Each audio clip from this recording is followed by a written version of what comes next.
ഉണ്ടാകും. മനസ്സിലായില്ലേ? ഇപ്പൊ റമദാനാകുമ്പോ പല സ്ഥലത്ത് ഉസ്താദന്മാരെ പിരിച്ചുവിടാ. എന്തിന്?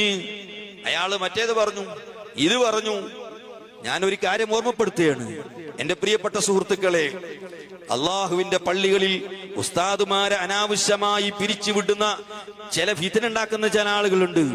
അവർക്ക് അതിന്റെ ശാപങ്ങൾ അവർക്കോ അവരെ കുടുംബത്തിനും അതിന്റെ ശാപം തട്ടാതിരിക്കാറില്ല. അനുഭവമാണത്.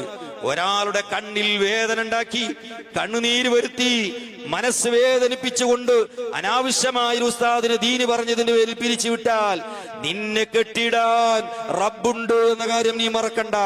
നിന്റെ അധികാരത്തിന്റെ പവർ കൊണ്ടോ നിന്റെ പൈസന്റെ പവർ കൊണ്ടോ ഉസ്താദിനെ പിരിച്ചുവിടാം, ഉസ്താദിനെ കെട്ടിയിടാം. പക്ഷേ റബ്ബിനെ കെട്ടിടാൻ നിന്നെ കൊണ്ട് കഴിയില്ല. അത് നീ ഓർത്തോ.